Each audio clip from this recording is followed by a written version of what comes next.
Hi guys, welcome back to the channel. Today we are out in Spanish Town and we are going to give you a tour of Highway 2000. That's the road we're looking at now, Highway 2000 East-West leg.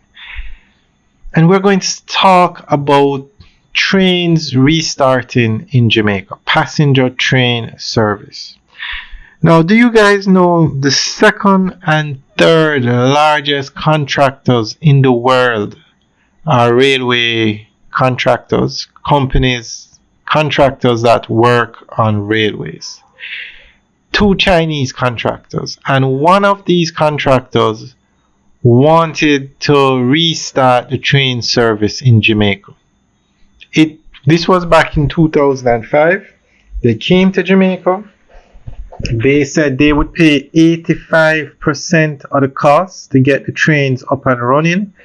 They would provide 5 modern engines and I think 80 something cars, modern cars, not like the antique cars that they had for the school service that I'm not sure if it still operates in Jamaica. Modern cars.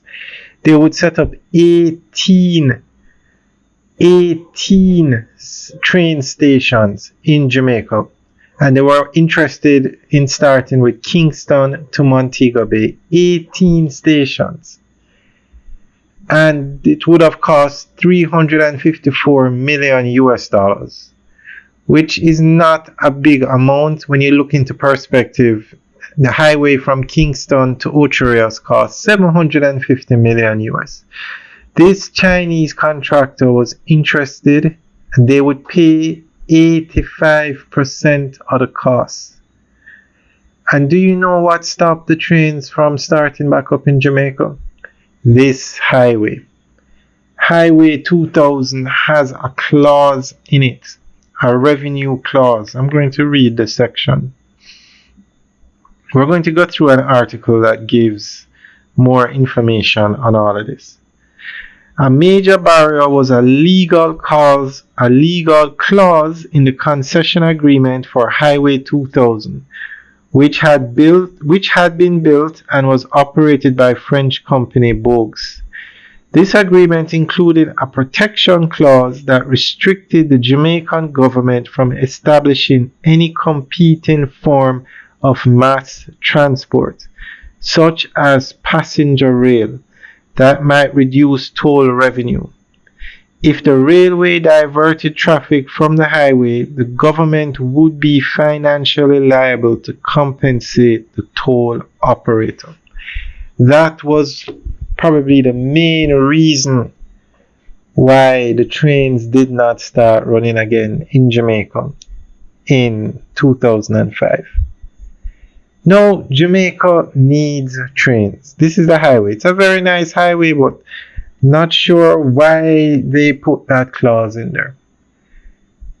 Jamaica needs trains.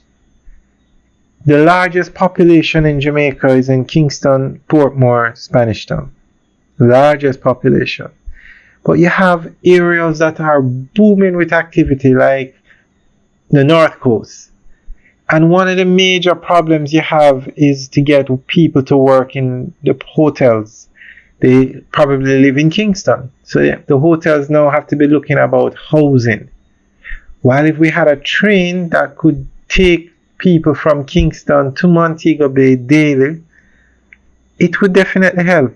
Jamaica needs to move freight around the island along with passengers. So the trains are needed, especially now with all the development taking place in Jamaica. Now this project in 2005 by the Chinese contractor was the closest Jamaica ever came to restarting the train service. So we're going to go through an article that gives more information on this. So guys, let us know what you think about this clause in the contract and if Jamaica should still push ahead with the train service.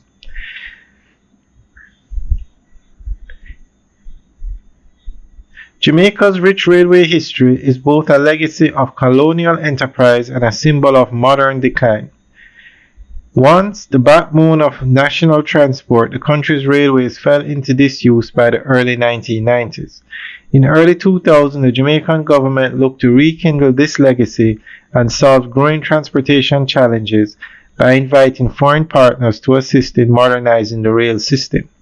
Among the most prominent was China CAMC Engineering Company Limited, CAMCE, a subsidiary of a major Chinese state-owned corporation, which proposed an ambitious plan to revive rail transport across the island.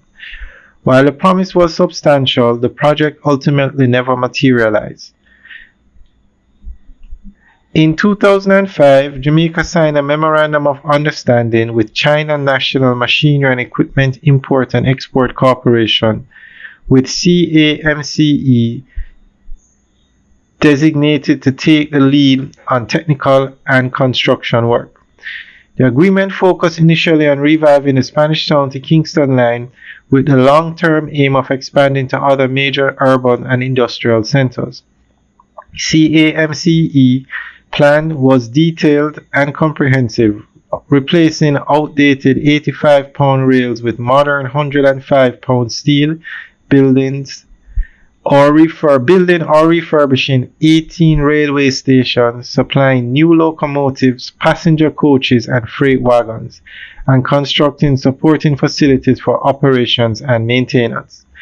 In addition to the technical scope, the proposal was backed by a significant financing package from China.